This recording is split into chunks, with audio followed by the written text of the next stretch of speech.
Je tiens à remercier Gilles Clément de sa présence, d'avoir pris du temps sur son voyage à La Réunion. Je me souviens qu'il y a un an, quasiment jour pour jour, on s'était vu en visio lors de votre intervention dans un autre workshop et où on avait bien senti votre désir de repasser par là. Et un an après, on se retrouve en vrai avec beaucoup de plaisir. Et je ne vais pas faire long. Je vais vous passer la parole pour commencer cette intervention de votre part. Merci à tous d'être présents physiquement et virtuellement. J'ajoute toujours que ces conférences, ces interventions sont filmées et le plus rapidement possible mises en ligne en intranet pour nos étudiants qui n'auraient pas la possibilité de suivre. Voilà. Merci à vous. Bien, bonjour à tous. Alors, il y en a que j'ai vus il n'y a pas très longtemps dans le cirque de Salazie, d'autres que je ne connais pas vraiment. C'est un plaisir pour moi de revenir ici, même si ce n'est pas les températures qui me conviennent complètement, parce que je n'y suis pas tout à fait habitué. Mais bon, c'est l'été, je le savais, hein, en venant ici, dans l'hémisphère austral. Et c'est un grand bonheur de repasser quelques jours. Alors, le thème que j'ai proposé, l'île de la Réunion comme index du jardin planétaire, vient d'une série de réflexions que je tiens depuis déjà longtemps. J'ai montré, je divisais ça en une dizaine de points avec des images pour illustrer la raison pour laquelle c'est plutôt un constat qu'une chose qui serait imaginée selon une idéologie quelconque. Et pour commencer, je redéfinis, pardon pour ceux qui connaissent déjà, ce que c'est que l'idée de jardin planétaire qui procède d'un constat, en fait. Alors, j'appuie sur quoi? Ici, là, sur les flèches, là. Ça ne marche pas.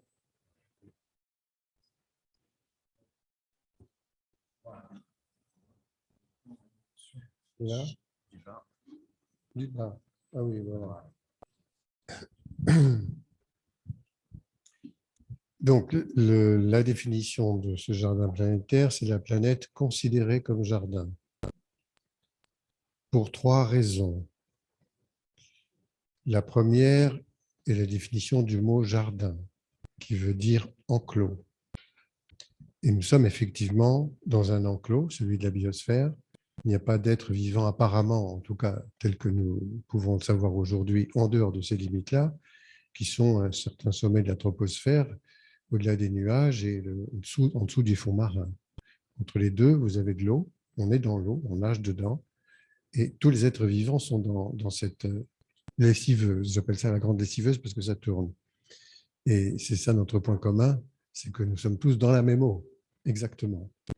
Ce qui fait qu'une action, comme une pollution ou comme un bénéfice quelconque, quelque chose qui arrive à un endroit déterminé sur la planète, c'est dans l'eau, ça bouge.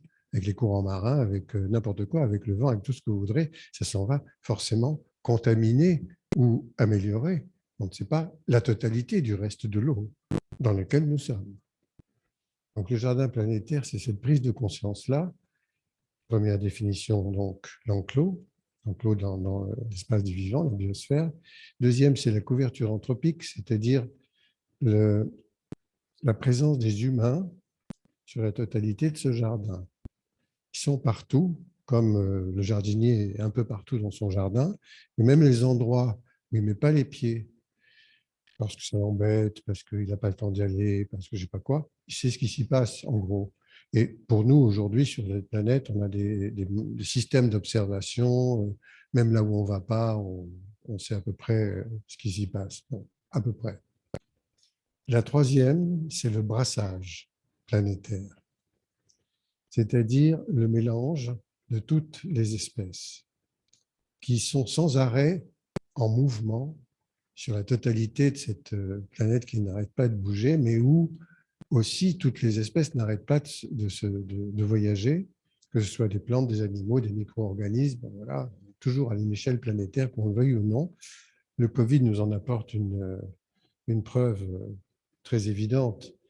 Mais ce brassage planétaire qui a toujours existé, bien avant même que les humains ne soient là, et qui fonctionne avec l'opportunisme biologique des espèces. Une espèce se déplace parce qu'elle est transportée, admettons, par le courant marin, par un animal ou quoi que ce soit. Elle va arriver dans un endroit, ça ne lui plaît pas, elle ne reste pas, ou elle disparaît, elle meurt parce que ça ne convient pas. Elle va au contraire arriver dans un lieu où ça lui convient, elle s'installe et elle vit, et heureusement pour elle, parce que sinon elle disparaîtrait. Donc ça a toujours existé, mais les humains sur la planète ont accéléré ce mécanisme, ce qui, vous le savez, aboutit à une sorte de multiplicité des rencontres entre ces espèces, dont certaines ne sont pas tout à fait en accord les unes avec les autres, parce qu'il y en a qui sont plus combatives, qui vont prendre la place, etc. Bon. Mais c'est un mécanisme complètement ordinaire. Or, c'est celui-là même qui est dans le jardin du jardinier. Le jardinier, lui, le premier jardinier, c'est celui qui, historiquement, dans l'histoire de l'humanité, s'est sédentarisé. Nous étions tous nomades. Puis un jour, le nomade se pose, il fait une clairière où il s'installe, il fait un enclos d'ailleurs, et à l'intérieur de cet enclos, il met ce qu'il estime comme étant le plus précieux. C'est toujours comme ça dans le jardin. C'est ce qui est vivrier. On ne peut pas faire autrement que de manger, voilà, essayer de cultiver ce qui nous permet de vivre. Mais ces choses qui sont là, c'était celles que autrefois il ramassait le long de sa pérégrination en tant que nomade. Il savait où c'était. Il les cueillait, il chassait, puis voilà. Maintenant, il les élève dans l'enclos. Il a fait donc une importation. Mais cette importation, qui est de petite distance au départ, va de plus en plus aller avec des distances longues, loin, au fur et à mesure que les moyens techniques de voyage sont de plus en plus performantes. Et ce qui fait que, vous le savez bien, on arrive jusqu'à traverser les océans et à cultiver chez nous des espèces qui n'étaient pas du tout là avant. Vous imaginez les tomates et les pommes de terre, hein. Ça ne vient pas de chez nous. Hein. Ça ne vient pas d'ici non plus. Mais enfin, je ne sais pas s'il y en a beaucoup des pommes de terre et des tomates ici. Les tomates peut-être quand même. Hein. Les pommes de terre aussi, ça marche. Ouais, ça marche très bien. Elles sont gentilles. Parce qu'elles sont autour du lac Titicaca à l'origine. Je ne vous dis pas, ce n'est pas les mêmes températures. Hein. Donc, bon, voilà. On est donc dans le jardin. Hein.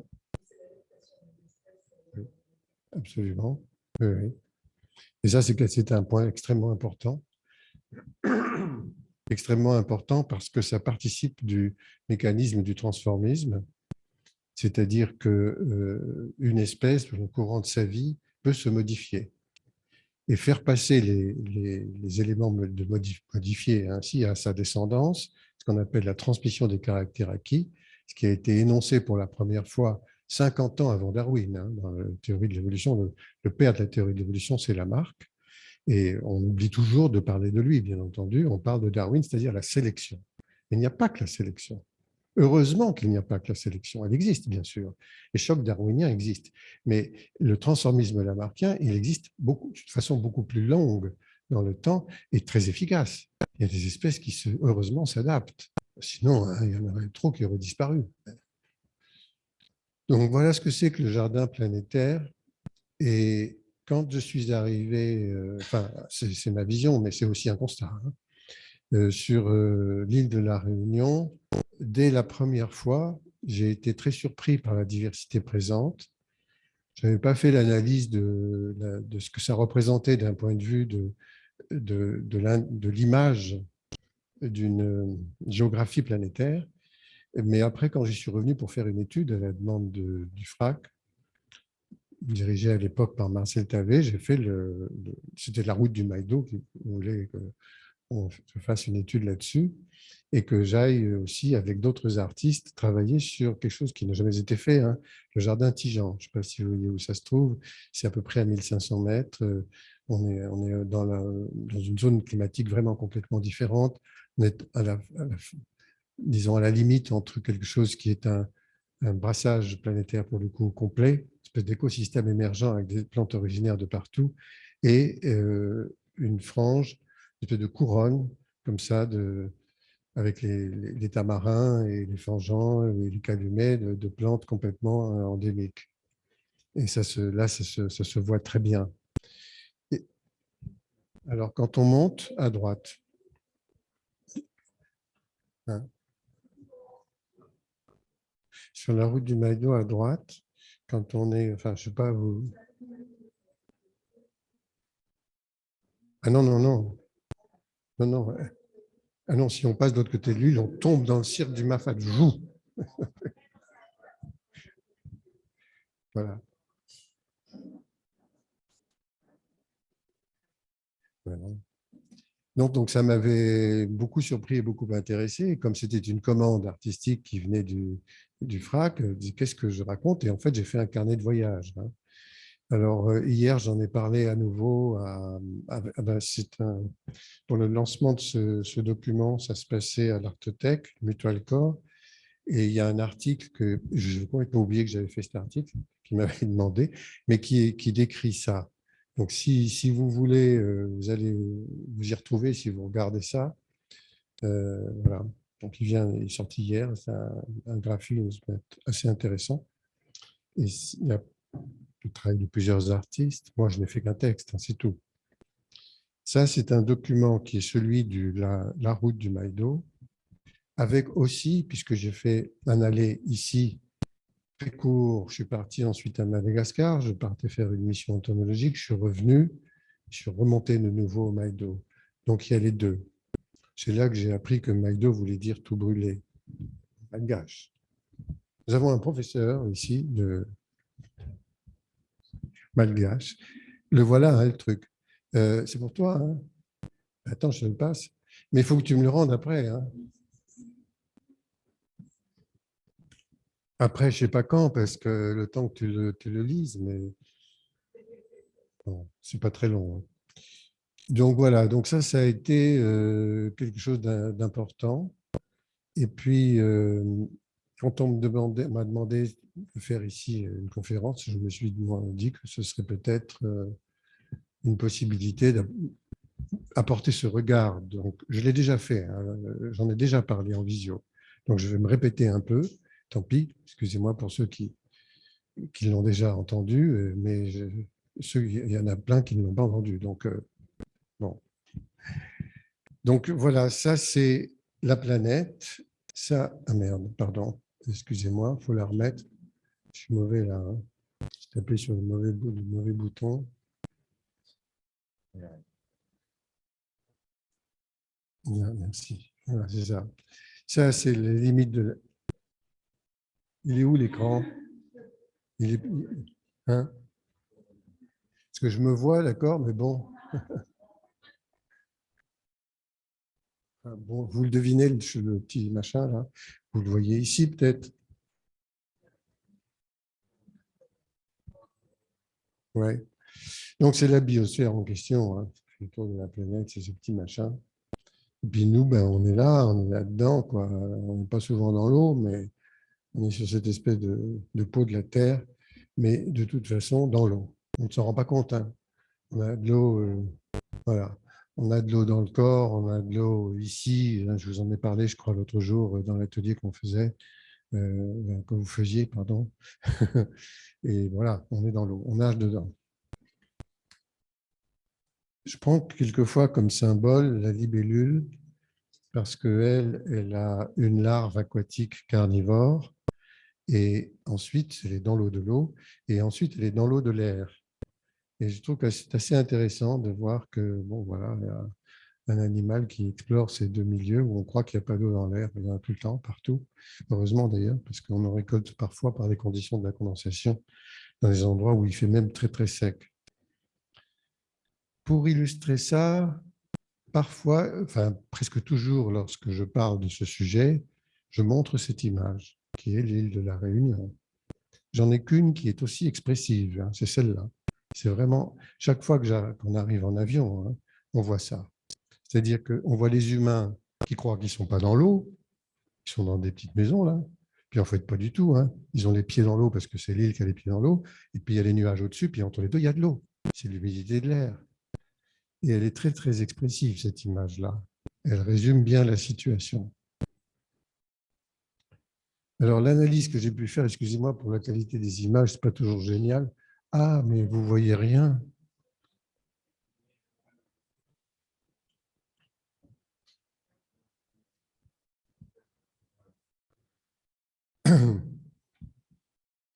Alors, je ne sais pas si ça vous va pour vous ou bien vous voulez quand même un peu de lumière. Oui, celle de derrière, oui.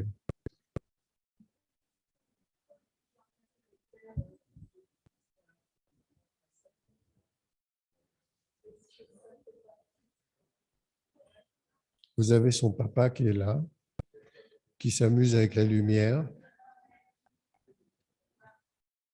Sébastien Clément, on a, on n'est pas de la même famille, mais on a le même nom. Voilà. Je vais en parler des écoles du jardin planétaire. Donc, je définis cette île de la Réunion comme île, être vivant qui sort de l'eau en crachant le feu. C'est la première phrase du texte que vous avez dans ce livre-là. Effectivement, c'est quelque chose de surprenant quand on s'aperçoit que moi, je suis venu quand il y a eu plusieurs fois des éruptions. C'était fascinant et en même temps, c'est un être vivant en ensemble, un complexe, un ensemble comme ça magnifique qui continue de vivre malgré le fait qu'il y ait ces explosions, etc. Donc, je le définis comme ça. Et cet être vivant est aussi l'expression d'une extrême diversité qu'on voit mieux quand on monte la route du Maïdo. Alors, on a ici le niveau de la mer, on part. La description alors de l'île, elle serait en définissant des reliefs d'un point de vue paysager qui sont fantastiques, avec des scénographies aucun paysagiste n'aurait les moyens de faire. On part d'un niveau qui est rocheux, parfois sans vie apparente, c'est une illusion, hein, parce qu'il y a eu des laves qui sont arrivées fréquemment, récemment. On la voit ici.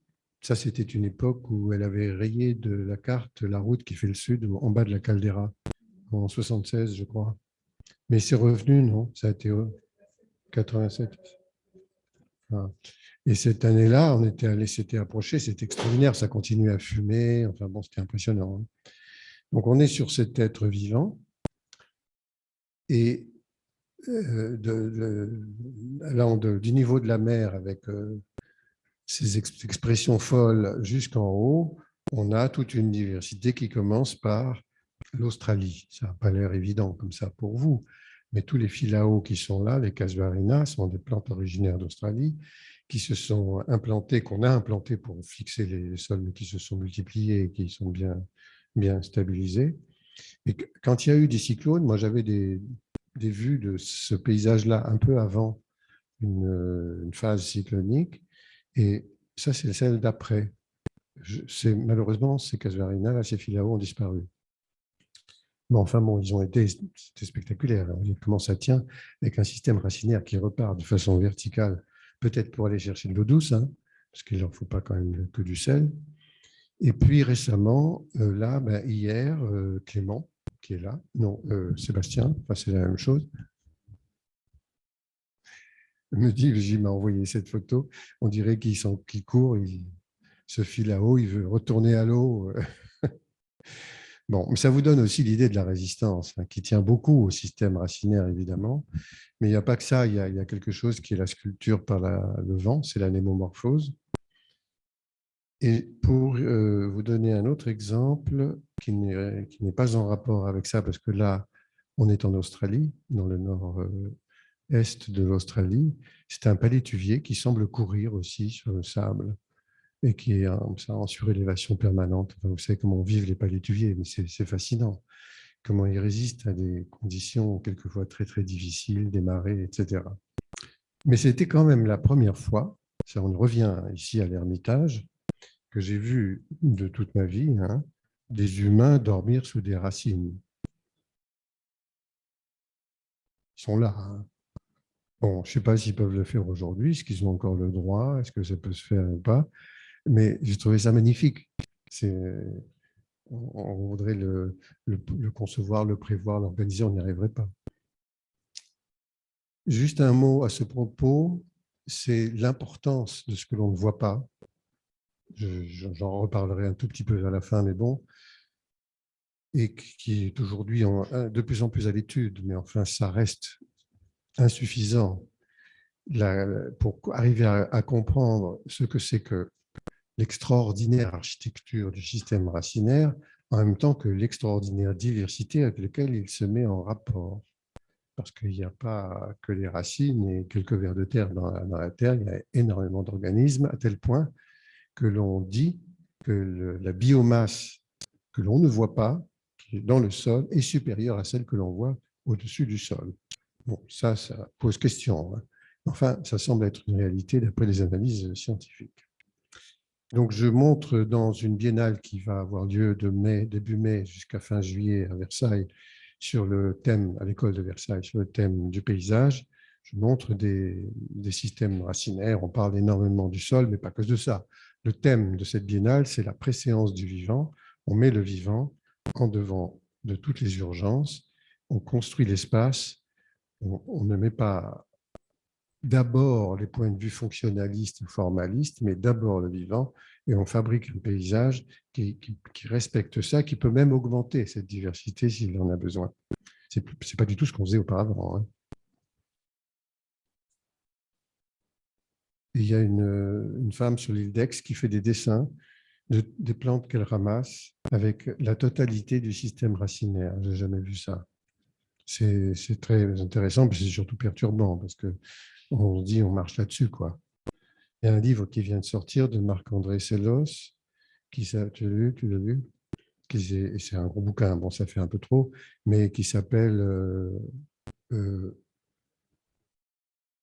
T'es comme moi, qui s'appelle bon, c'est sur le sol. Je retrouverai le terme. Donc on monte, on voit les espaces paysagers complètement différents avec les cultures et les habitats, espaces très ouverts. Et là, la diversité s'amenuise, semble-t-il, et pas du tout. Au bout d'un moment, on replonge dans quelque chose qui est imbriqué avec des changements d'espèces complètement. On arrive en Amérique centrale, la référence. Ah bon? C'est ça, oui, c'est ça, l'origine du monde. Oui, bravo. Donc, il suffit de poser la question et on a la réponse directe sur l'écran. Bon, ben, vous l'avez. Non, c'est très bien. Bon, avec des plantes qui arrivent d'Amérique centrale, d'Amérique du Sud, des agaves qui se mélangent à la flore indigène, peut-être. Là, il n'y a plus aucune indigène dans ce passage-là. On monte dans une zone un peu plus sèche avec des eucalyptus. On est en Australie à nouveau. Et des cisales ou des agaves, c'est des agaves tout simplement, qui sont américains. Mais qu'est-ce qui se passe là? Là, c'est encore une plante américaine très intéressante, hein, mais qui n'est pas très aimée. C'est la ravine Bernica, où je suis passé à chaque fois pour monter à la route du Maïdo, et on la voit qu'elle se multiplie énormément. Elle est déclarée invasive, comme ici, beaucoup de plantes le sont. Choca. Choca. Le fourcroya en latin. Oh là là, elle est moche. Ah bon, d'accord. Bon, ben, je suis désolé, hein. Qui a une capacité à une multiplication végétative complètement dingue en faisant des espèces de bulbes au niveau de la floraison. Là, on repart en Afrique du Sud, une très jolie plante, intéressante, capissante. On est ici dans le monde entier tropical avec la lantane. Ça, c'est vraiment quelque chose qui est très, très... Oui, lantana, oui. Quelque chose qui est vraiment banal, hein. On ne sait plus, quand on la voit, d'où elle vient, celle-là. C'est parti comme la noix de coco, le cocotier. Les tibuchina, qui sont d'Amérique du Sud, très décoratifs. Toujours en bord de route, hein, en montant. Les anciennes cultures de Géranium rosa. Là, l'origine est supposée être le sud de l'Afrique, zone du Cap. Mais il n'a pas été une plante qui a tout envahi, hein, pas du tout. Puis on rentre dans une flore indigène, j'en parlais tout à l'heure, qui est très, pour le coup, encore très présente, hein, quand même, et heureusement, bien sûr, avec les fougères, les fangeants, avec les calumets, les bambous indigènes, les plantes endémiques. Puis on retombe quand même en Amérique du Sud, ici, en Chine, donc, vous la connaissez, hein, j'insiste pas, la vigne, etc. Voilà. Là, c'est l'Afrique, les Cniphophilia. Ça pousse, hein. On retombe là sur quelque chose de complexe parce qu'on a l'Asie avec l'hortensia et le fuchsia de Magellan. Donc, vous voyez, Afrique du Sud, Asie, enfin, c'est comme ça. Donc, brassage planétaire total jusqu'à cette énorme végétation qui peut-être existe encore, je pense que oui, de tamarin, dans lequel ils prétendent faire un pare-feu. Là, je ne suis pas sûr que ça marche. C'est bien pour circuler, mais est-ce que ça arrête le feu? Quand il y a du vent dans les pare-feux, ils n'ont jamais servi dans les endroits où on en a fait. Enfin bon, ça peut être, on ne sait jamais. Et puis on arrive en Europe avec l'Ulex. Donc on est dans cet étagement-là. Il fait beaucoup plus frais. Ulex europaeus, c'est un ajon, c'est une plante épineuse de la famille des fabacées, là, qui se répandent partout. Il y en a plein en Nouvelle-Zélande parce qu'on voulait faire des haies d'épineux pour pour tenir les moutons tranquilles. Mais chez nous, je ne sais pas comment elle est arrivée. Ici, à La Réunion, je ne sais pas comment elle est arrivée, mais enfin, en tout cas, elle est là. Hein. Et elle n'est pas originaire de l'île. Elle se mêle avec des philippias qui sont...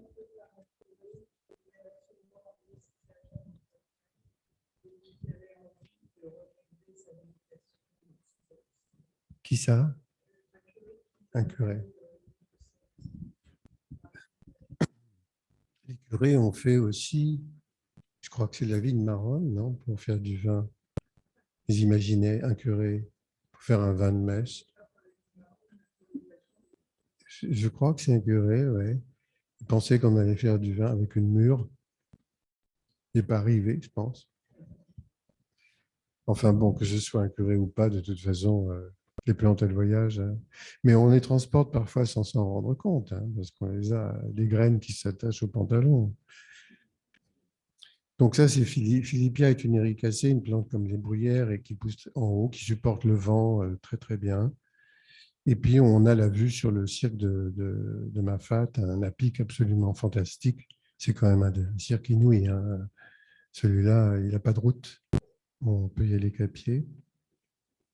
Donc j'avais établi un étagement comme ça. C'était l'époque où on écrivait encore à la main. Mais ouais, ils font ça encore. Ah non, on est dans une école d'art, c'est vrai, pardon. Voilà, donc je me suis amusé, si on peut dire, et en même temps, il y avait à la fois ces sortes de biotopes avec la diversité et les origines géographiques, ou au contraire des choses plus monotones, et puis des repères graphiques, enfin des repères paysagers le long de cette route. C'était une sorte de base d'études. Hein. Après, on pouvait faire quelque chose de plus précis si on voulait. Alors, alors ça, c'était donc un petit tour d'horizon sur la question d'une diversité biologique fantastique et qui s'équilibre bien. Je ne sais pas s'il y a des batailles très, très sérieuses, mais peut-être qu'il y a des espèces, mais je pense que Nicolas pourra en parler, qui viennent combattre d'autres et menacer d'autres. Mais je n'ai pas eu, moi, visuellement, je n'ai pas vu ça, et je n'ai pas eu de retour de ces choses-là. Voilà. Bon. Mais on peut en parler tout à l'heure, si vous voulez. Hein, ou maintenant, si vous voulez.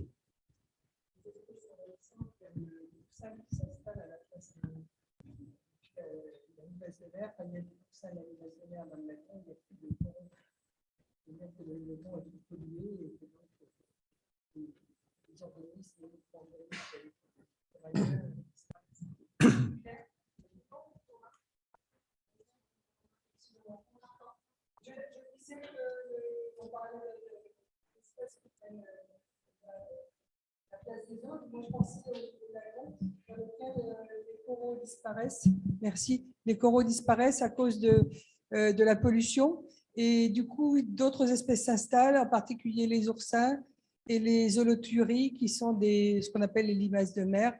des organismes qui sont plutôt qui digèrent les bactéries nocives, et les algues rouges qui sont en train de recouvrir par endroits aussi le corail. Voilà. Mais à votre avis, c'est quelque chose qui est dangereux, enfin, inquiétant? Pour moi, c'est très inquiétant parce que, enfin, je ne vais pas raconter ma vie, mais j'allais nager à Maurice dans une petite baie où il n'y avait pas d'hôtel. Un an après, ils ont construit 7 hôtels sur le long. Il n'y avait plus un seul corail visible. Donc, c'est vraiment la destruction totale. Oui, sur Maurice, je suis d'accord. Enfin, ici, on n'a peut-être pas exactement les mêmes actions sur la mer, mais je ne connais pas assez le fond, le milieu marin pour en parler. En Méditerranée, on a eu le développement de la Colerpa taxifolia, qu'on avait appelée l'algue tueuse, mais bon, c'était un petit peu exagéré. Aujourd'hui, elle a presque complètement disparu, c'est-à-dire qu'elle s'est rééquilibrée avec d'autres plantes. Il y a d'autres colerpas qui sont arrivés, mais plus profondément, et qui viennent de l'augmentation de la température. Et ça, c'est le réchauffement planétaire. C'est une plante, c'est une algue qui a besoin de chaleur, donc la température de l'eau est augmentée, ça lui convient très bien. Donc voilà, on est dans ce changement, ces changements perpétuels, en fait. Oui.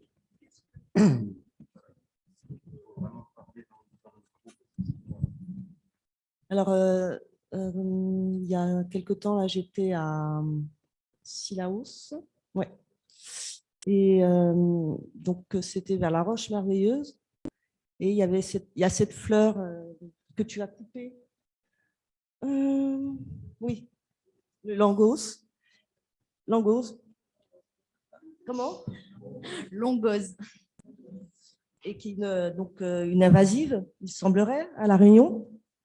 Et donc là, à Silao, en fait, on a aperçu dans la forêt des plastiques.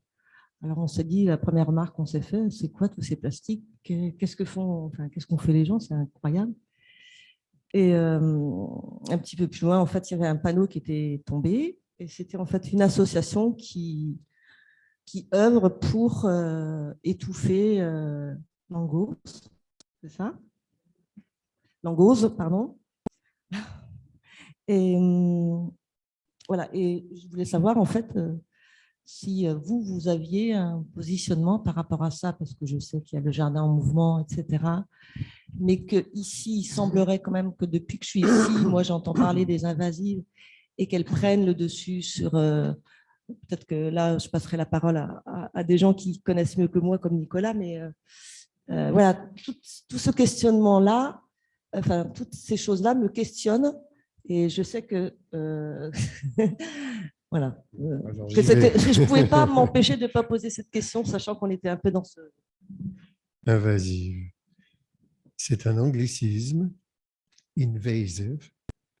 Je dis ça pour Norma. Et on l'a utilisé, mais les Anglais l'utilisent pour nommer une plante de façon péjorative. It's not a good term for a plant and comportment, you know. But, well, why do we use this term? We have a French name, it is envahissant. It's enough. Ça suffit. You know, but invasive is strong and horrible. You have to kill it. Mais pourquoi? Yeah, stupid. It's just a plant who want to leave. You know. Moi, ça m'agace. Donc, voilà, invasive, on pourrait changer de terme en disant c'est juste des plantes envahissantes, ça c'est vrai. En France, on est envahi par les chênes. Ah bah oui, il faut les tuer, il faut mettre le feu et tout ça. Parce qu'eux, ils sont arrivés il y a 10 000 ans, c'est-à-dire dans une seconde de l'histoire de la planète. Avant, il n'y en avait pas. À la fin de la dernière glaciation, ils sont arrivés. Et on dit, on les sacralise parce que les druides, chez nous, on en fait je ne sais pas quoi, d'accord, ok, puis ils sont beaux, ça c'est vrai. Bah alors quoi, on les garde, ils sont contents d'être là, c'est tout. Et c'est pareil pour tout. On pourrait se dire ça. Et là, les hommes, ils n'étaient pas là pour s'en occuper. Ce n'est pas à eux qu'était due cette invasion, c'était les changements climatiques, justement. Ils sont arrivés du sud de la péninsule ibérique d'un côté, du sud de la péninsule italienne de l'autre. Mais moi, j'arrache les jeunes glands qui poussent dans mon jardin parce que je suis envahi par les chênes. Je vous le dis, dans la Creuse. Hein. Juste pour pouvoir, je les laisse autour hein, parce que je les aime bien, hein, mais c'est juste pour pouvoir laisser pousser les choses qu'ils n'aimeraient pas se trouver à l'ombre. Bon, donc on est dans ce mécanisme-là depuis toujours. Et faire la guerre avec beaucoup d'énergie, beaucoup de dépenses, et quelquefois des produits dangereux comme de la chimie, à des plantes et aussi des animaux, sous le prétexte qu'ils viennent d'ailleurs, je ne comprends pas. Je ne comprends pas parce qu'en plus, dans un cadre de changement climatique tel que celui dans lequel nous sommes, il y a des plantes qui vont arriver parce que le climat leur convient, et il y a des plantes qui vont partir parce que le climat qui a changé ne leur convient plus, elles étaient là depuis longtemps. Celles qui arrivent, on dit elles sont invasives parce qu'elles viennent d'ailleurs, récemment, il faut les tuer. Mais si celles qui partent, il n'y en a plus, elles sont mortes, elles ne supportent plus, celles qui arrivent, on les tue parce qu'elles n'ont pas le droit d'être là, il ne reste plus rien. C'est stupide. Do you understand what I say? We are... OK, perfect. Ah bon, très bien. Sure, good. Et donc, c'est parce que c'est très important quand même de prendre conscience de ça. Ça ne veut pas dire qu'il n'y a pas des choses à faire dans le jardin. Lorsqu'on est en présence d'un espace sur lequel on a une maîtrise à peu près raisonnée, on peut effectivement se débarrasser d'espèces qui nous gênent. Et j'appelle ça le désherbage, le jardinage par soustraction, et non pas le désherbage. C'est-à-dire qu'on enlève les espèces qui peuvent gêner celles que l'on veut garder. Le désherbage, c'est on tue tout ce qu'on n'a pas planté. Évidemment. Évidemment. Évidemment. Oui, vas-y. Du coup, par rapport à tout ça, avec le longose, on l'appelle mauvaise herbe et tout, on a pu un peu voir c'est quoi sa définition par le thème anglais.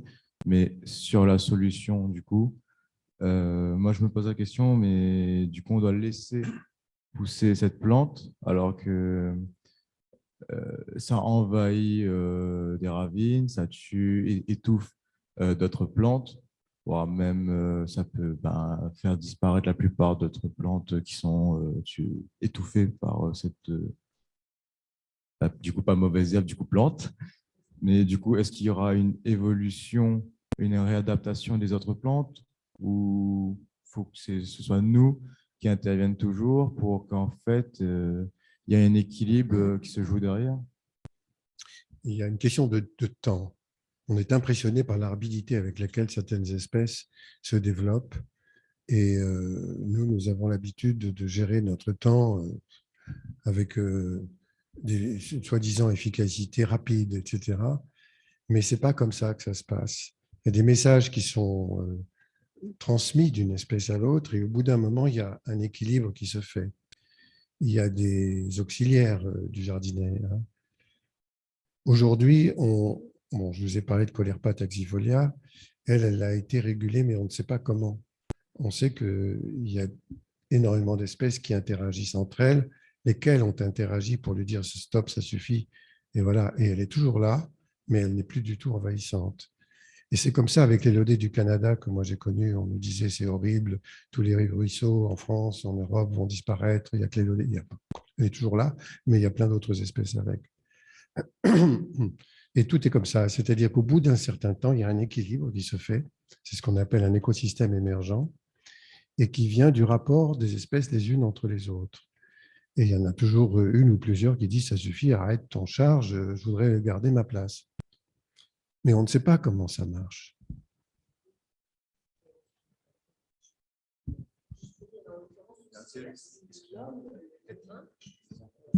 l'humain qui fait partie donc de cet ensemble d'espèces, puisqu'on s'inclut à l'intérieur de l'idée du vivant. On est tous, c'est vrai que l'action humaine qui s'est éloignée aussi de l'usage de la nature a peut-être aussi favorisé à quelque part cette prolifération d'un autre système vivant qui, lui, a trouvé de la place du coup, puisque l'homme y vient moins peut-être pour cultiver dans les forêts.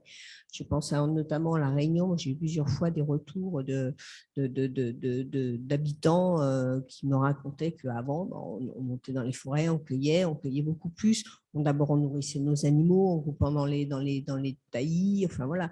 Donc, toutes ces modalités de vivre ensemble, elles se sont aussi déplacées. Comme vous le disiez, il y a un équilibre nouveau et qui permet aussi une émergence d'une nouvelle articulation du monde du vivant, peut-être.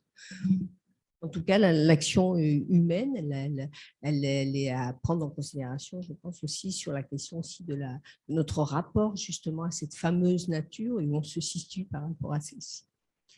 Tout à fait. Alors, la différence qu'il peut y avoir entre les échanges existants entre des plantes, entre elles, des plantes et des animaux, c'est-à-dire un monde vivant non humain, et puis les échanges que nous avons avec cet ensemble-là, c'est que nous avons accédé par une technologie qui s'est développée de plus en plus à une certaine illusion, ce que j'appelle une illusion de la maîtrise, en exagérant les usages que nous faisons de ces technologies et parfois en modifiant les milieux au point de les traumatiser, de les détruire. D'un point de vue biologique, il y a des tas d'espèces qui peuvent en souffrir, surtout quand on utilise la chimie.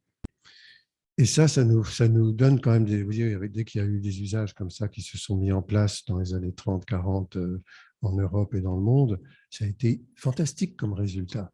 Ça a été une illusion parfaite.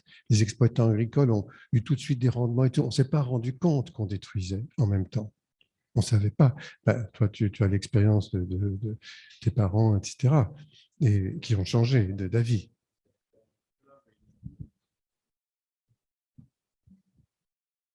À La Réunion, en ce moment, on a eu les dégâts du glyphosate, donc, qui a fait rage ici, parce que nous, à La Réunion, la plupart des plantations, c'est de la canne. C'était la première ressource agricole. Bon, maintenant, ça va s'arrêter. Mais pour le désherbage, on appelle ça le D4D, donc le glyphosate, qui nous intoxique nos terres. Et cette crise a commencé aux États-Unis avec l'utilisation de ces produits qui a causé des cancers à de nombreux jardiniers qui utilisaient, des agriculteurs. Et cette entreprise qui crée tout ça a une machination très bien fondée. C'est que ses propres maïs a besoin de cet engrais-là pour pousser et ne va pas accepter d'autres manières de faire grandir, faire désherber. Donc, nous, maintenant, certains agriculteurs n'ont pas le choix parce qu'ils ont on est quand même une plantation moderne. On n'est plus à la charrue, on n'est plus au bœuf. Maintenant, c'est des tracteurs, c'est de la mécanisation, il n'y a plus de main-d'œuvre. Donc, les grosses plantations qu'on aura autour de nous sont polluantes. Et maintenant, d'essayer de se reconvertir à un maraîchage beaucoup plus léger, c'est compliqué pour un agriculteur de tout grade, en fait, que ce soit petit et grand. Mais soyons optimistes et c'est sûr que ça va changer tout ça, hein, qu'on va mettre en place des plantations. Compliqué, mais ce n'est pas impossible. Pas impossible. Non. Et on va peut-être y être obligé, tout simplement.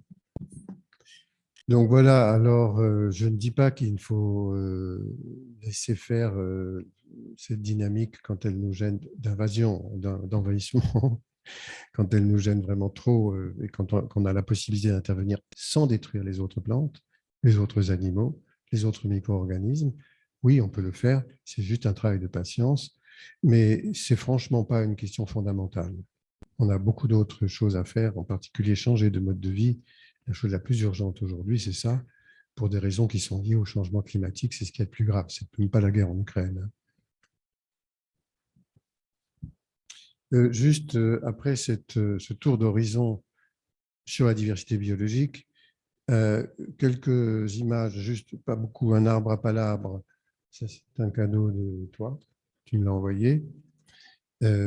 une vieille photo que j'avais prise d'un Saint-Expédite qu'on trouve dans les endroits les plus extraordinaires, y compris dans des croisements de sentiers minuscules au cœur d'un cirque, ou bien un jardin, comme j'en ai absolument jamais vu dans les cimetières. Il y en a partout comme ça, hein, dans l'île de la Réunion. Moi, j'ai fait un travail sur les cimetières un peu dans le monde entier. S'il n'y a que ici que j'ai vu ça, c'est incroyable. C'est que des fleurs, mais qui ne sont pas en bouquet de fleurs qu'on apporte, hein. C'est planté, ça pousse. Bon. Donc, ces quelques images-là sont en rapport avec une diversité culturelle. Je n'ai pas les temples indo-bouddhistes, c'est dommage. Je n'ai pas eu le temps de prendre toutes les photos, mais il y a ça aussi. Et c'est très, très intéressant parce que de tous les pays du monde où je suis allé, mon bilan carbone n'est pas bon, hein, j'en suis conscient, j'y ai rencontré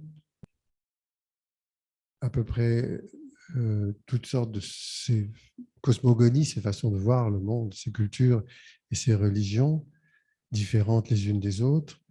Mais le seul endroit où elles semblent vivre en harmonie sans que les gens se tapent dessus, c'est ici.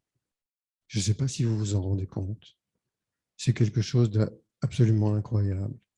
Et je trouve ça merveilleux parce qu'il y a quelque chose là qui est la démonstration que c'est possible. Donc, bon, je ne vais pas insister là-dessus parce que ce n'est pas mon domaine, a priori.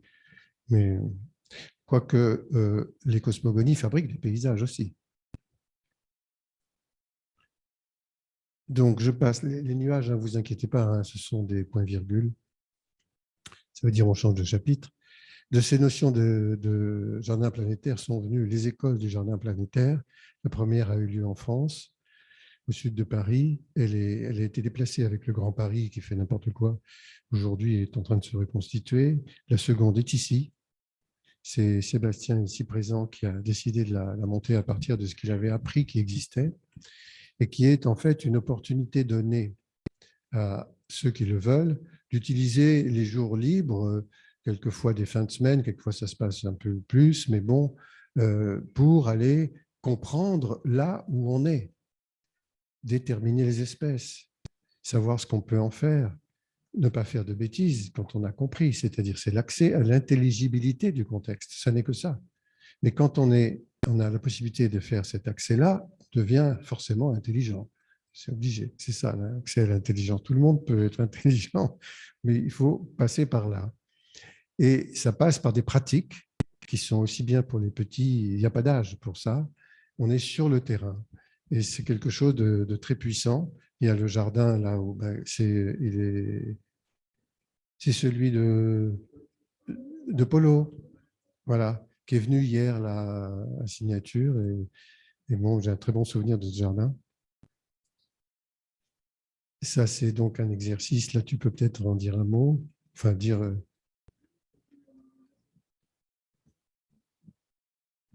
Ça, c'était un atelier qu'on avait réalisé en partenariat avec le programme Life Plus qui s'est engagé dans la reconstitution des forêts semi-xérophiles de la Grande Chaloupe.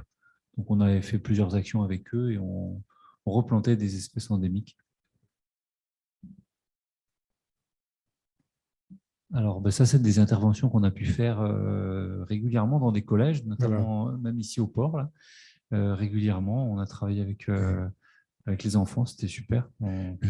Vous donnez un nom à une plante ou à un insecte, les enfants ils sont tout de suite fascinés par le fait que déjà ça a un nom, ensuite ça sert à quelque chose et tout de suite, et même quelquefois ils veulent les attraper, hein, c'est normal, en tout cas ils apprennent et ça marche très bien. Imaginez que l'étude des sciences naturelles a été supprimée carrément de l'enseignement en France.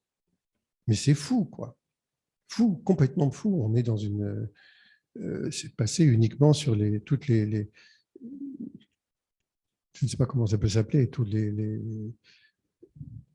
cours sur le rendement du temps, l'efficacité, la performance, la compétitivité, tout ça, ça va. Mais connaître la nature, savoir où on habite, ça ne s'intéresse pas. Hein. Bon, il faut changer là. Là, il y a une urgence. Je le dis dans une école ici. Bon, c'est une école d'art, mais enfin, ça peut être répété ailleurs. Hein. Alors ça, c'est des ateliers qu'on a aussi régulièrement réalisés avec Kelonia, enfin le CEDTM, qui a pour objet de replanter aussi des espèces endémiques pour les tortues marines, en fait, qui viennent pondre, qui viennent repondre, et qui viennent grâce en fait, aux espèces endémiques, parce qu'elles diffusent des odeurs jusqu'à presque 10 km au large, et les tortues viennent...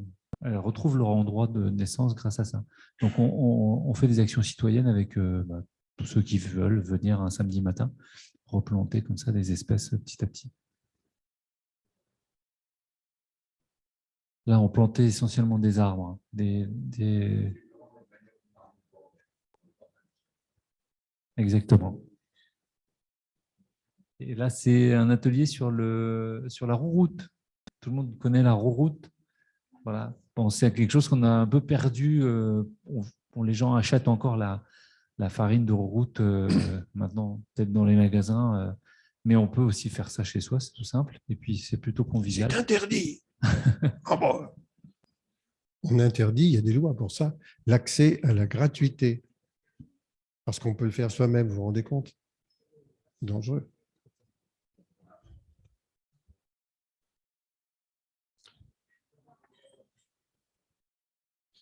Tu voulais dire quelque chose, non? Du coup, j'avais une question pour vous sur la première photo, je crois, sur la replantation des arbres sur la Grande Chaloupe. Est-ce que vous faites ça comme en Espagne, où c'est planté un peu comme des soldats en ligne, ou vraiment aléatoirement, essayer de retrouver aléatoire? Ok.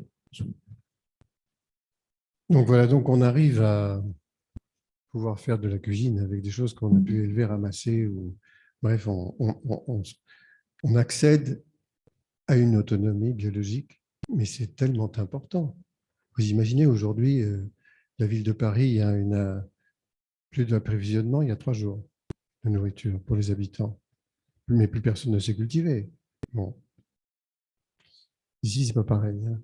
Ça aussi, c'est une chose qui est très précieuse, c'est qu'il y a énormément de jardins avec de la production. Et ben voilà, hein. Ça c'est un. Bon là, on n'allait pas manger, c'était l'atelier à Salazie, et on n'allait pas manger la feuille de bananier, je suis d'accord, mais on s'en est servi comme soucoupe. Moi, j'ai vécu un tout petit peu comme ça en Indonésie pendant plusieurs années, dans les années 70. On avait des assiettes, c'était des feuilles de bananier, on les jetait. Ce n'était pas un problème. Bon, après, quand ils ont commencé à avoir le carton et le plastique, surtout, c'était jeté aussi. Bon, ben, les histoires de sacs, qu'est-ce qu'ils disaient, les sacs en plastique pour lutter contre la plante invasive, nanana, tais-toi, Gwenaël. Bon, ben voilà, ben, on met du plastique alors qu'on croit qu'on fait une bonne action. Ça ne va pas, ça. Il y a un truc qui ne va pas, ça finit dans le.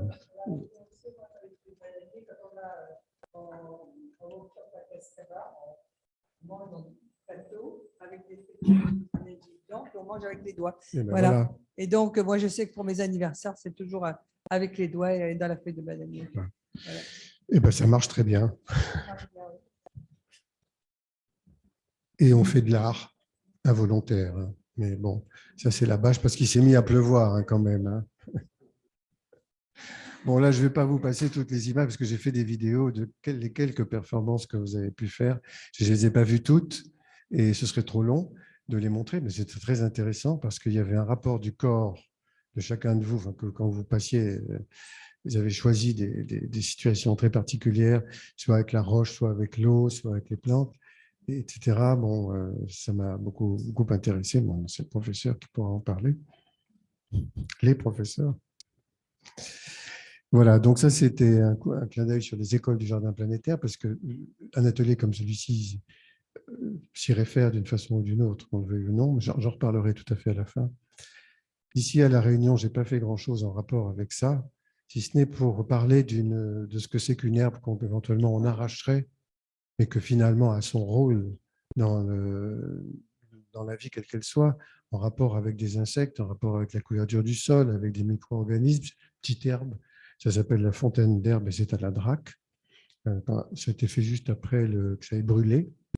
Et elle est disposée avec des petits pylônes au milieu pour qu'on puisse faire une couverture en bois pour faire des réceptions. Je ne suis pas sûr que ça ait servi à quelque chose.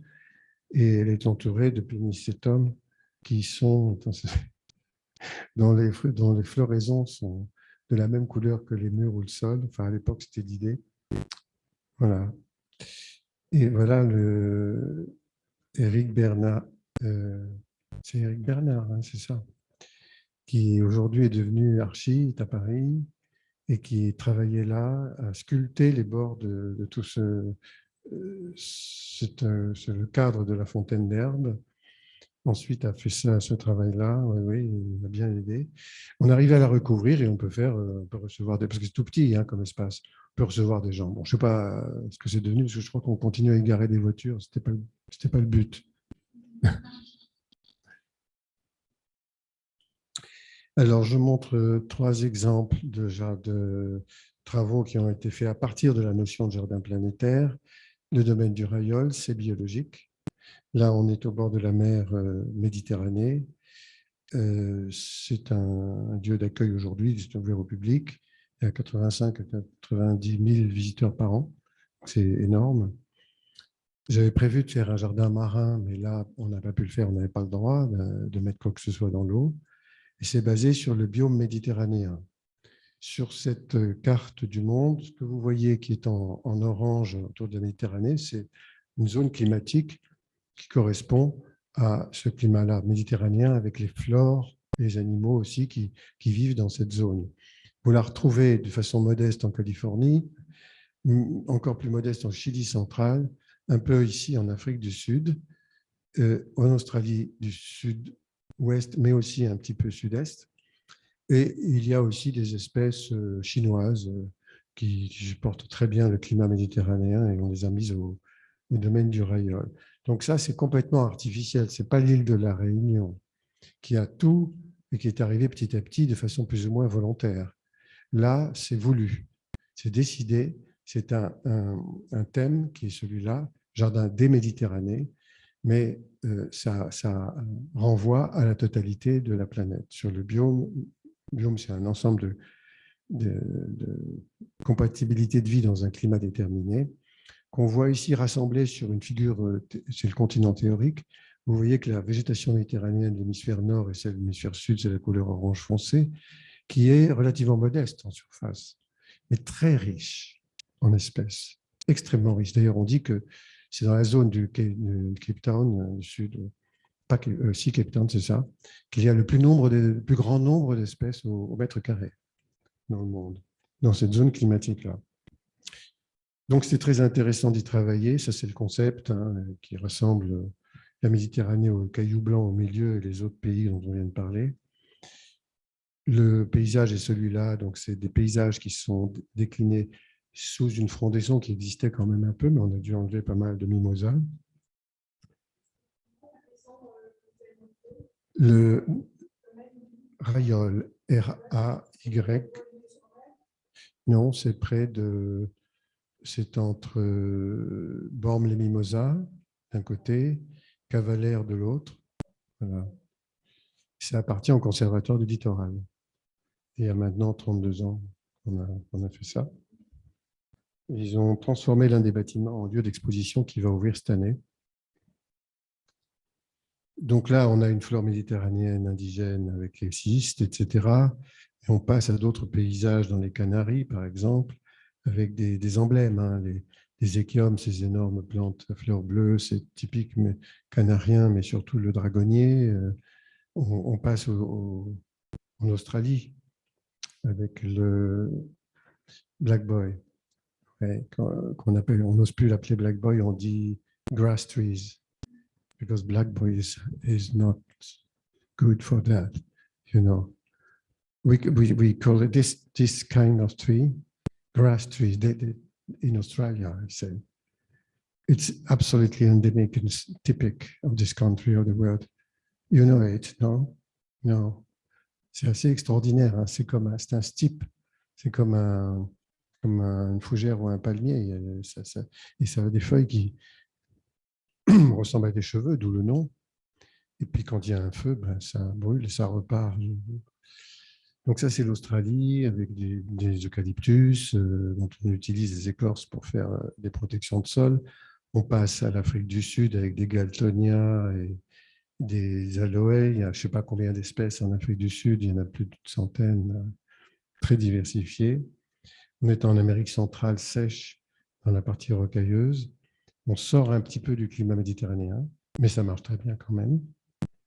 On arrive en Nouvelle-Zélande, là c'est plus humide, on ne peut le faire que dans le cœur de la vallée, parce qu'il n'y a pas d'artifice. Hein. On ne vient pas arroser, chauffer, je ne sais pas quoi, n'importe quoi. Non, non, non. C'est complètement le climat local. Sauf que là, je me suis permis de faire quelque chose qui n'est pas en rapport avec la Nouvelle-Zélande ici, qu'on évoque. Moi, je suis allé en Nouvelle-Zélande, j'arrive dans un pays qui est dans le cœur du nord de l'île, qui s'appelle Desert Road, où on a une plante qui a cette couleur-là, un peu plus orangée, mais aussi dorée, magnifique, qui est une plante de la famille des cyrpes de Carex, absolument. Et on a essayé de les faire pousser, ça a arrêté. Donc finalement, j'ai mis des stipas, Telefolia, c'est du Texas, ça n'a rien à voir. Mais c'est le paysage, c'est une collection de paysages de ce jardin. C'est le paysage que je voulais reconstituer. On explique aux visiteurs, hein, on leur dit non, non, cette plante-là, c'est la seule qui n'est pas du tout de cette région du monde.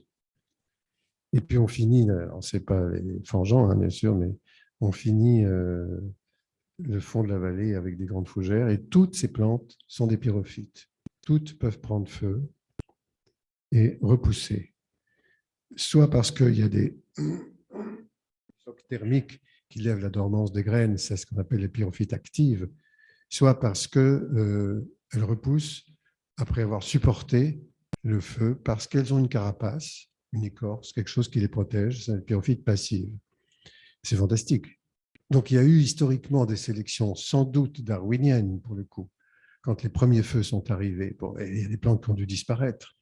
Mais petit à petit, il y en a d'autres, et il y en a une quantité énorme qui s'est adaptée. Alors, je ne dis pas qu'il faut mettre le feu au jardin, mais je suis revenu quand même avec cette idée en disant, voilà, le feu est un outil du jardinage planétaire dans les climats méditerranéens. On m'a dit, arrête, on va nous prendre pour des pyromanes. Et c'est vrai que ça peut être considéré comme ça. Donc, on a dit non, on a calmé le jeu, on a expliqué les raisons pour lesquelles il s'agissait juste de comprendre comment ça avait fonctionné dans l'histoire de l'évolution. Je sais que, par exemple, à Maurice, pour renouveler les terres, ils font exprès de brûler les grandes quantités de parcelles avec des camions incendiaires pour éviter la propagation. À La Réunion, ils ont voulu tenter ça. Ils ont refusé. Et j'avais un petit commentaire. C'est un peu comme les pieds litchis, je trouve. Il y a pas, comme les pieds de litchi. Il n'y a pas forcément de carapace, mais quand on va pour avoir des litchis, souvent les gens, ce qu'ils font, c'est ils vont battre l'arbre parce que ça va forcer à l'autodéfense de donner des fruits. Et les fruits, quand ça pourrit, ça donne des graines, et les graines vont tomber au sol et refaire d'autres pieds. C'est comme si, oui, c'est comme un animal, genre une araignée. Si on l'écrasait, elle a un œuf, elle va absolument pondre ses œufs avant de mourir. Et ça me fait penser un peu à ça, à tout de suite se relancer avant de mourir. Alors, il est vrai que les plantes qui souffrent, les arbres qui souffrent, je crois qu'il y a un arbre à Maurice qui s'appelle, j'ai oublié son nom, il ne fleurit que quand il y a eu un cyclone. Et donc, ça veut dire qu'il veut se reproduire. Vous voyez, il va refaire des graines, donc des bébés. Et quelquefois, quand on voit énormément de fleurs et énormément de fruits sur un arbre, on peut s'inquiéter, il y a eu un choc, il y a eu quelque chose. Sinon, c'est moyen, il y en a toujours un peu, mais pas tant, quoi. Alors effectivement, agacer un peu le kiwi, le litchi, peut-être que ça l'oblige à fructifier plus. Oui, oui.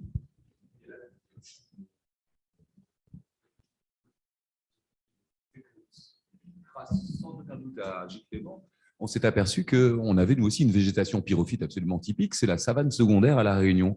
Vous vous êtes sans doute aperçu que ces dernières années, on mettait le feu à la savane.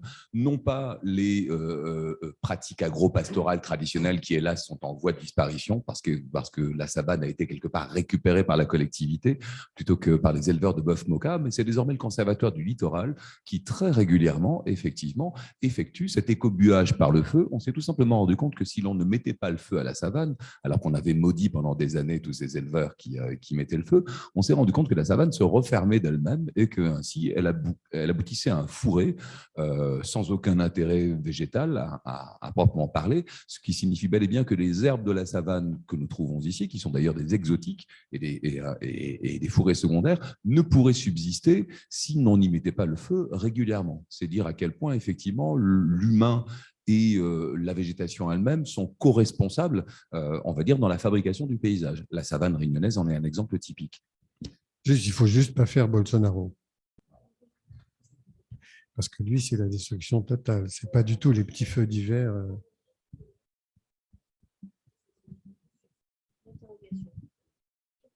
Donc, parce que effectivement, moi, ça me fait toujours un peu bizarre.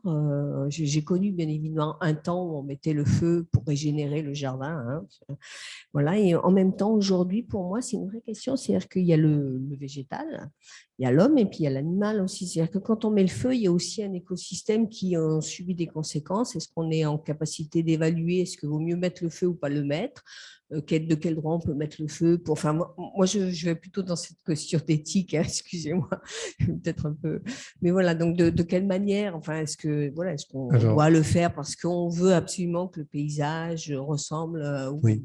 Est-ce que naturellement, au bout du compte, si cette savane, au bout d'un moment, voilà, elle devient peut-être un peu infertile, inintéressante ou qu'elle ne donne pas le résultat attendu, est-ce que pour autant on doit mettre le feu? C'est une question ouverte.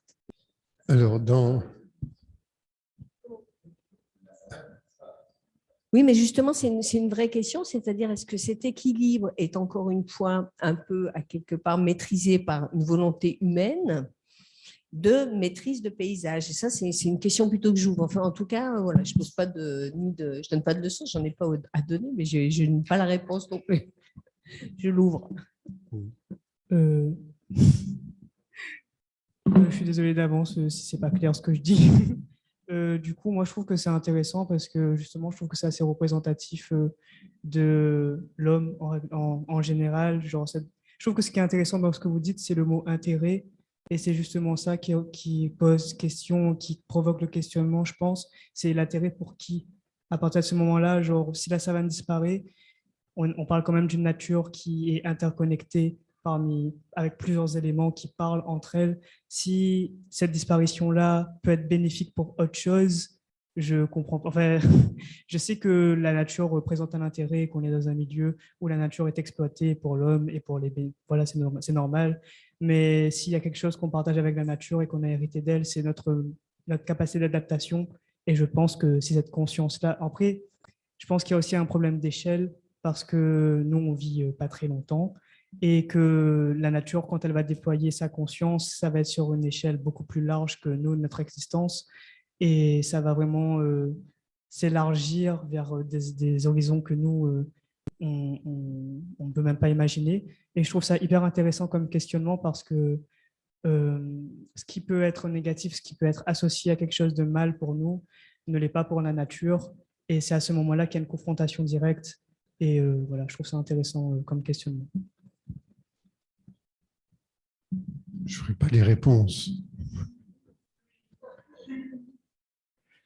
Non, je peux juste ajouter à la question du feu, nous les mettons, les petits feux d'hiver, nous les humains, pour pouvoir laisser un sol relativement ouvert, mais ça se faisait autrefois à l'échelon artisanal, en plein hiver, dans des saisons où il n'y avait pas de danger que le feu se propage, et où probablement les animaux n'étaient pas non plus complètement atteints de façon très dangereuse. Par contre, les incendies qui se déclarent en fin d'été de façon spontanée ou pas, mais dans toutes ces régions où il y a des feux répétitifs, là, il peut y avoir des énormes dégâts, hein, ça c'est sûr, mais il y en a moins si le vent qui alimente ce feu est très fort.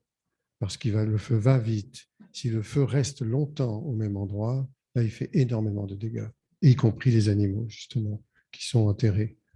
Là, ça fait vraiment du dégât. Bon. Hein? N'entends pas. Ah bon, d'accord. Bon. Je passe. Il faut que je ne sais pas combien de temps on a encore. Hein? Comment? Il est -10, donc voilà. On peut essayer. Et voilà, moi, j'ai pas de limite Alors, attendez. de 10 minutes, mais c'est plus par rapport à… Je finis avec ça. D'un point de vue culturel, le jardin planétaire que j'ai abordé au jardin de musée du Quai Branly, c'est basé sur la tortue. C'est quelque chose qui est commun à toutes les cultures, ou presque, qui sont évoquées à l'intérieur du musée, quand j'ai lu les choses là-dessus. Donc, je me suis basé formellement sur cette forme ovale. Et les constructions des abris, des chemins, des terrasses, etc., se font par rapport à ça, dans un paysage qui est plutôt celui d'une savane arborée, parce que je ne savais pas trop comment faire. En tout cas, ce n'est pas du tout un jardin occidental. Voilà. Il n'y a pas du gazon avec des arbres dedans. Hein. Donc, la présence des graminées est très forte, comme si on était dans une savane. Voilà une forme ovale. Voilà une autre qui est une terrasse qui a été aujourd'hui recouverte pour les enfants pour faire des cours, avec une carapace de tortue énorme, une pergola en forme de tortue, etc. Celui-ci, deuxième champ culturel, mémorial pour la guerre de 14. On est en rapport avec la question qui se passe en ce moment d'une guerre, stupide évidemment, entre des hommes qui ne s'entendent pas entre eux. On m'a demandé à moi de faire quelque chose qui est une installation symbolique, quelque chose, un jardin quand même, devant le mémorial de la guerre 14. Mais la guerre 14 est celle qui a fait le plus de morts d'humains venant du monde entier, aussi bien d'Afrique du Sud que d'Afrique du Nord, d'Australie, de partout. Et il y a des cimetières, dans des Anglais, des cimetières dans toute sa région au nord de Péronne, qui sont dédiés à tous ces pays du monde. On est complètement sidéré quand on voit le nombre de croix. On se dit, mais qu'est-ce que c'est que ce truc, quoi? Et on me demande de faire un travail pour honorer ça. Je dis, il n'y en a pas question. Moi, je ne vais pas faire un truc qui dit bravo la guerre, quoi. Donc, j'ai fait une proposition de quelque chose qui est un petit îlot, ici, dégagé sur le côté à droite. On n'a pas pu le faire au milieu, je voulais le faire au milieu, mais ce n'était pas possible, là, c'était trop vaseux, de 5 continents, plus un 6e. Voilà. Les 5 continents, c'est l'image de la planète, avec des plantes qui vivent dans toutes ces régions du monde. On est dans le jardin planétaire, voilà. Et on va mettre là des plantes qui viennent de tous ces pays, mais qui ne sont pas faites qui ne vont pas se battre entre elles. Elles sont faites pour vivre entre elles. C'est la fabrication d'écosystèmes émergents. Donc, c'est un symbole. Hein, et c'est ce qui a été fait, sauf qu'on n'a pas pu réaliser les 6 continents. Le 6e, il est inaccessible, il faut y aller en barque, et c'est pour que les visiteurs qui viennent, c'est un espace public, puissent apporter leurs plantes avec de leur pays, hein, puisqu'ils viennent honorer les morts dans leur cimetière, ben autant qu'ils viennent les planter, et ils les mettraient là. Aujourd'hui, l'île est complètement saturée. On est obligé de… Voilà, oui, c'est petit. Hein. Le mémorial de la guerre est là-bas. C'est devant l'étang du Cam à Péronne. Ça, c'était les plantations. Il y a eu l'inauguration. J'ai jamais vu autant de personnes pour une inauguration. Alors, c'est parce que c'est la guerre. Voilà, donc ça fait bizarre. Puis ça a poussé. Alors voilà, vous avez des Gunéras qui viennent de la cordillère d'Amérique centrale et du Sud. Il y a la plante de l'Atlas marocain, un Cytisus battandieri. J'ai eu beaucoup de mal à trouver, parce que c'est pour arriver, parce qu'il y a plein d'Africains qui sont venus, mais comment on fait pour avoir des plantes d'Afrique qui vivent à Péronne sans assistance, voyez? Enfin bon, on a réussi à peu près. Donc c'est ça l'idée. Et ça, c'est des gens qui viennent apporter leurs plantes pour planter sur le 6e continent. Maintenant, il n'y a plus de place, il faut qu'ils aillent ailleurs, mais ça ne fait rien. Bon, alors voilà, c'était pour vous parler de ça. Très vite, je finis. Bon, je conclus sur cette histoire-là. Bon, il faudrait qu'on arrive à accepter, vous l'avez évoqué tout à l'heure, l'immigration. le fait que nous sommes des humains qui sommes en migration permanente, que ces migrations qui sont forcées aujourd'hui, on doit les accueillir comme quelque chose de, ben voilà, il faut qu'on vive ensemble, quoi, c'est tout, et pas déclarer des guerres.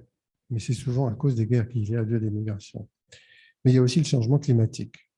Ça, c'est une carte avec les biomes tels que vous l'avez vu. Ici, les continents théoriques avec la carte des biomes telle qu'on la voit. C'était à partir de 68-69 que ça a été fait. Aujourd'hui, j'ai modifié un peu, je me suis amusé. On a des changements d'espace réservés à ces zones climatiques. Comment fait-on pour arriver à vivre avec vraiment des choses très très dures qui se passent assez dans la Creuse en face de chez moi, pas loin. Je vois la sécheresse il y a 3 ans, avec au mois de fin juillet, hein, début août, des arbres qui grillent. Ça, je n'avais jamais vu ça. C'est un gazon, normalement vert. On est dans la Creuse. C'est le centre de la France, d'accord. Arrivé au mois de août-septembre, on a les couleurs d'automne, ça c'est pas mal, mais je veux dire, le gazon, il est joli aussi en rouge comme ça, mais je ne pensais pas. Hein, changement, qu'est-ce que je vais mettre? À l'île Maurice, les absences de cyclones ont fait se développer les chauves-souris qui viennent manger les litchis, les mangues, tout le bazar. Ils sont frugivores, on n'a pas le droit de faire ça.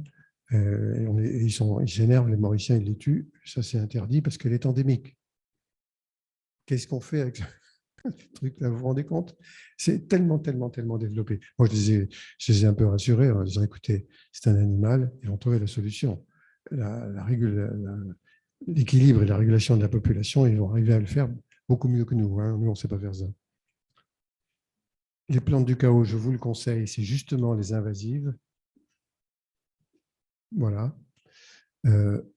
Avec un discours inverse, en disant elles ont telle utilité, telle utilité, telle utilité dans toutes sortes de circonstances. Ça vient de sortir, c'est de Thierry Thévenin, c'est très très intéressant. Là, vous connaissez, c'est la plus grosse graine du monde, c'est celle dont on ne connaît absolument pas l'origine géographique, puisqu'elle est transportée dès qu'il y a un cyclone, elle s'en va. L'océan là, elle se repose, c'est sur la couronne tropicale, hein, elle ne va pas partout. Mais quand même, le cocotier, il fait ce qu'il veut, pas le coco-fesse, lui, il coule. Mais le cocotier normal, flotte, quoi. Ben, ça vient d'où tout ça? Elle a le droit d'être là. Oui, qu'est-ce que c'est que ces questions? Pourquoi on met des frontières? Il faudrait arrêter les drapeaux. Je ne sais pas si on y arrivera.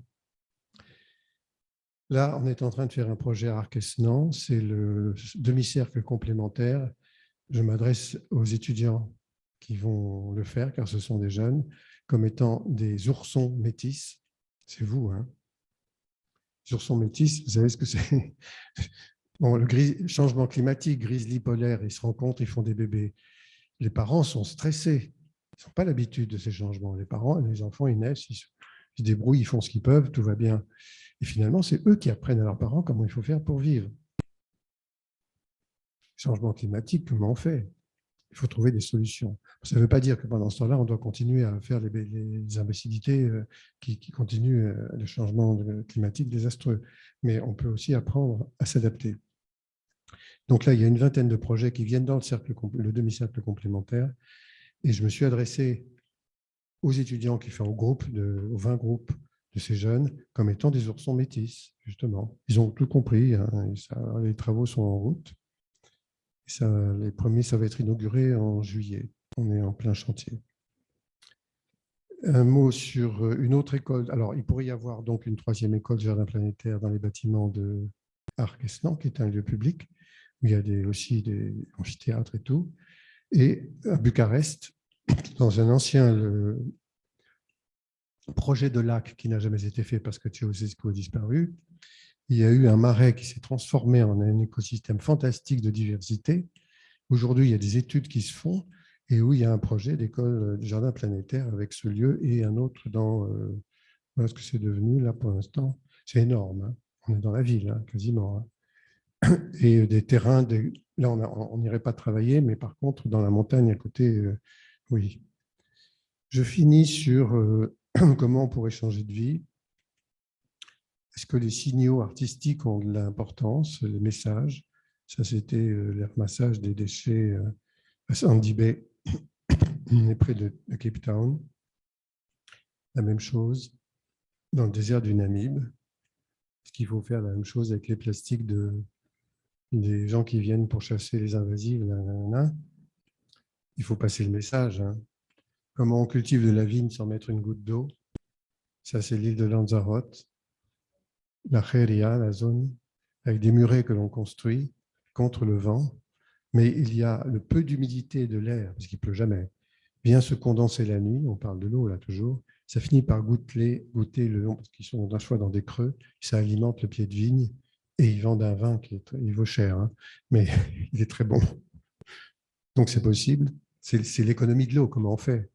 Comment on fait pour reprendre une activité artisanale? Bon, là, il y a en même temps un travail artistique involontaire, indiscutable, mais on ne peut pas mettre des machines, là. Les tracteurs, ils ne passent pas, là. Et à Bali, comment on fait pour faire la distribution locale, mais en même temps de l'absence de recyclage, parce qu'il n'y a pas besoin. C'est comme l'histoire du bananier. Vous imaginez qu'ici, tout est végétal. Et pour le prix des plantes, on est au Vanuatu, là. Pour le prix des plantes, c'est écrit sur la plante elle-même, prix de nourriture.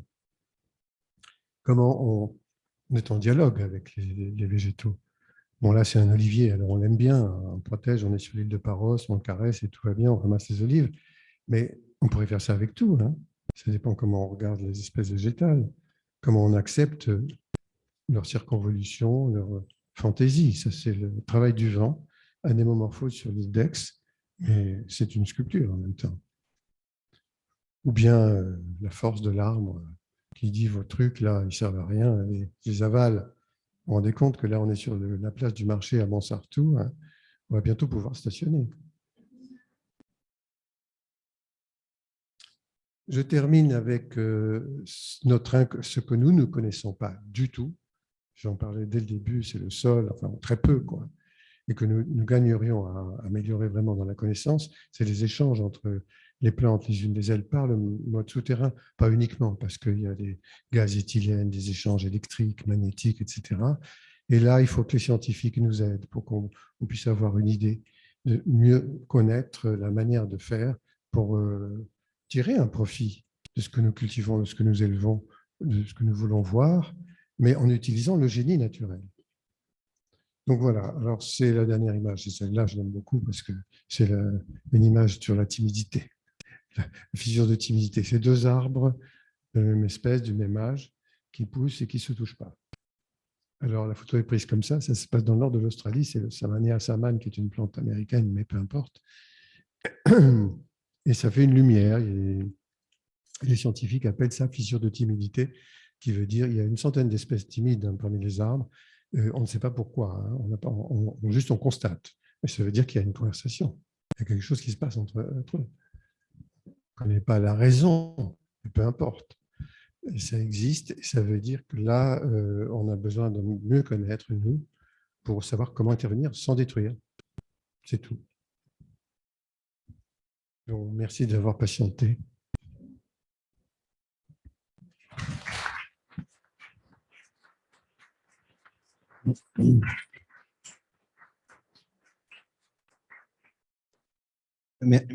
Merci Gilles Clément. Je ne sais pas s'il y a des questions, hein, ça peut être aussi le moment, ça dépend aussi de cela. Et je passe donc la parole. Oui, c'est sur ce dernier point, sur la communication entre les plantes. On a semble-t-il, mais je ne suis pas du tout spécialiste, fait des constats effectivement de communication au niveau des rhizomes, enfin donc dans le sol. Tu as mentionné juste cet aspect de communication aussi dans l'air, enfin si je ne me trompe pas. C'est peut-être une question un peu technique, mais où est-ce qu'on en est au niveau de la recherche, à ce niveau-là, au niveau de la communication, justement, puisqu'on a des ultrasons, semble-t-il, qui ont été à basse, très très basse. Au revoir, Alan.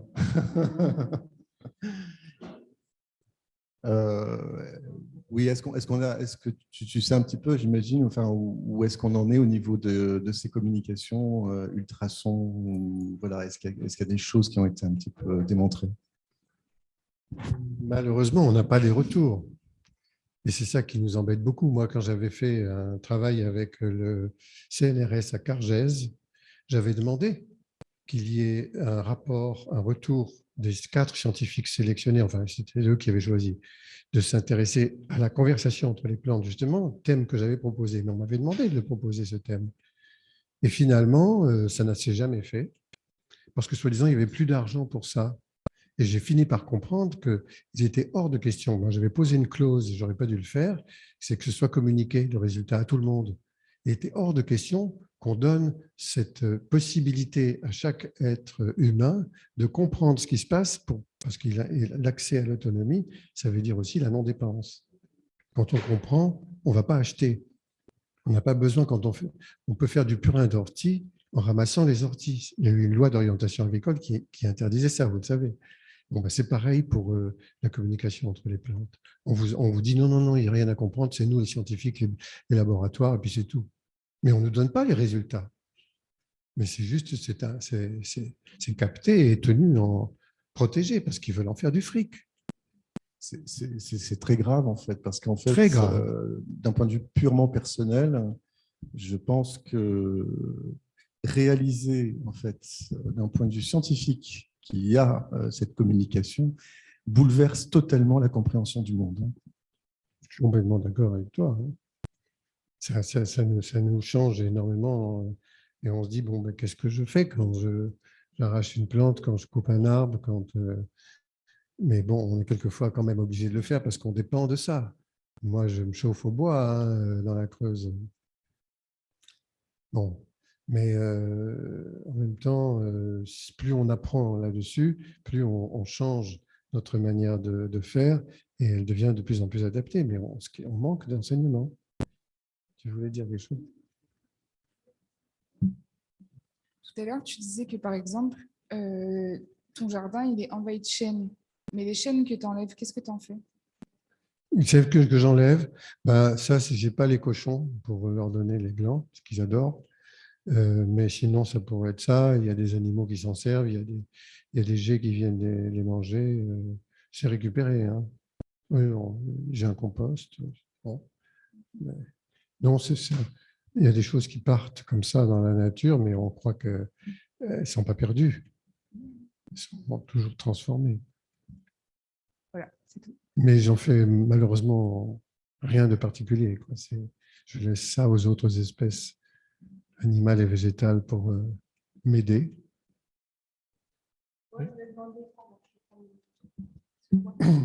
Je voulais demander où était Péronne déjà. Ah oui, pardon. Oui. Dans quelle région c'est? C'est près d'Amiens. Près d'Amiens, Enfin, donc c'est normal qu'il y ait des cimetières. Parce que c'est là que j'en ai vu le plus entre voilà, tout le long là, la frontière. C'est très impressionnant. La deuxième chose, c'était savoir ce que tu étais venu faire comme recherche à La Réunion cette fois-ci, sur quoi tu travaillais. Sur rien du tout. C'est pas mal. Hein. C'est bien, oui. Oui. Bien non, je suis juste dans le constat de l'évolution. Il faut arrêter les bagnoles. Sérieusement, c'est pas que La Réunion, c'est planétaire. Mais là, c'est exemplaire. On en a 10 000 fois trop. Il faut faire les transports en commun. Moi, j'ai connu l'époque où il y avait encore un petit train qui fonctionnait. Ah oui, c'est ça. Mais comment on n'a pas fait les tunnels pour faire le quasi-tour? Ça a été proposé par mais oui, je sais bien. Un président de région. Oui, et tout a été cassé. Oui, mais c'est honteux. Et puis maintenant, ta photo de couverture, là, tu ne peux plus la montrer parce qu'il y a une espèce de sale route là. Oui, bien sûr, dégueulasse. Des figures, quoi. Oui. Stupide.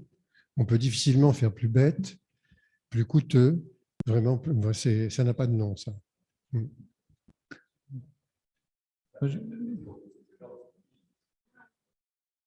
Cela, oui.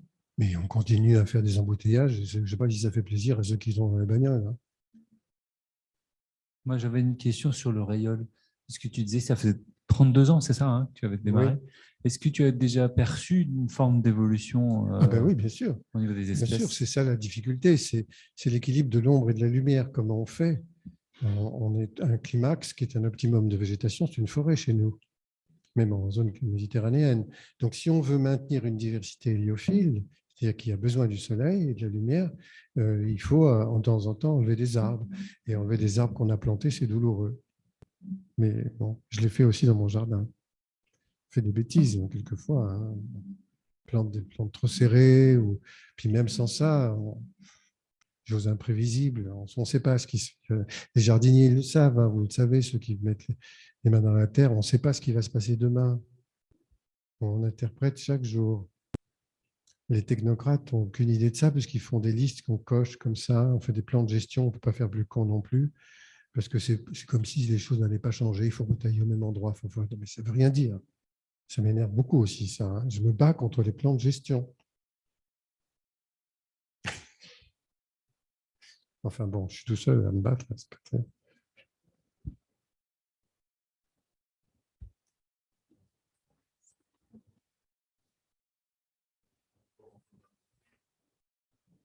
Oui. Ah bah oui, bah au moins ça a cette vertu d'exister. Au revoir.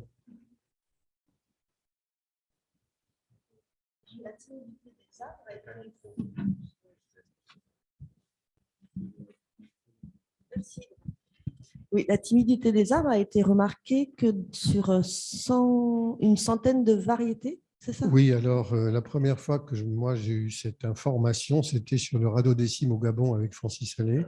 La seule fois où je suis allé, enfin, vraiment sur les arbres. Je suis retourné à Madagascar, mais là, ils étaient en fin de chantier. Et c'était là que j'ai entendu, donc c'est 99, l'histoire de la timidité. Au revoir. Et il y avait plusieurs scientifiques venant des États-Unis, j'ai oublié maintenant, d'Allemagne, de partout, d'Europe, qui étaient tout à fait en accord là-dessus. Ils étudiaient à la fois l'architecture des végétaux et les rapports qu'ils avaient entre eux, et ils avaient constaté ça. Ils avaient fait commencer à faire une liste, et un peu plus tard, j'ai appris qu'ils étaient arrivés à une centaine. Chez nous, en France, il y aurait un pin sylvestre, je crois que c'est, non, je ne sais plus lequel, ou un chêne, peut-être le chêne vert. Qui aurait ça. Oui, Donc. qui aurait ça comme comportement, mais il faut les observer sur des sujets très anciens. C'est dans le sud-est qu'ils ont trouvé ça. Enfin bon, c'est pas très courant dans nos climats à nous. Il semblerait que ça existe beaucoup plus dans les climats tropicaux.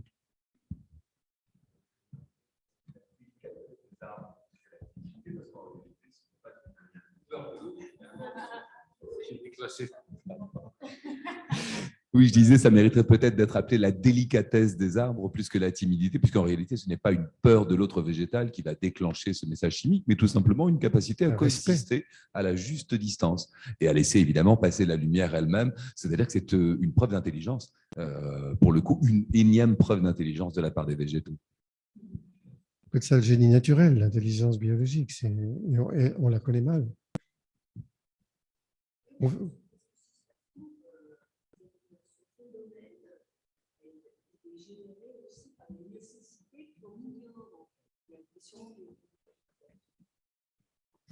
Oui, c'est parce que je disais, si ça se trouve, ce phénomène, il est généré par des choses que l'on ignore. Ça se trouve, effectivement, cette irrégulation lumineuse, elle se fait parce que peut-être qu'il est nécessaire pour eux qu'il y ait des choses qui se passent peut-être à d'autres niveaux, dans le vertical, voilà, et que du coup, oui, c'est une question d'altruisme et de partage de la lumière en fait. En forêt tropicale, effectivement, des arbres adultes peuvent favoriser l'apparition de jeunes. Il n'y a pas que le chablis, on va dire, qui est une dynamique végétale en milieu forestier tropical, mais il y a aussi une capacité des plantes elles-mêmes à prévoir finalement toute la cohorte de bébés qui, à ses pieds, peuvent commencer à recevoir un petit peu de lumière. Il y a donc une notion de partage et de collectivité et de coexistence finalement entre les végétaux qui, je crois, est remarquable et qui devrait nous inciter à considérer que le biomimétisme, ça pourrait être utile aussi pour apprendre à vivre ensemble.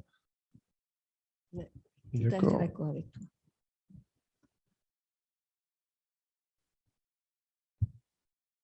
Bon. Vous avez faim. Soif.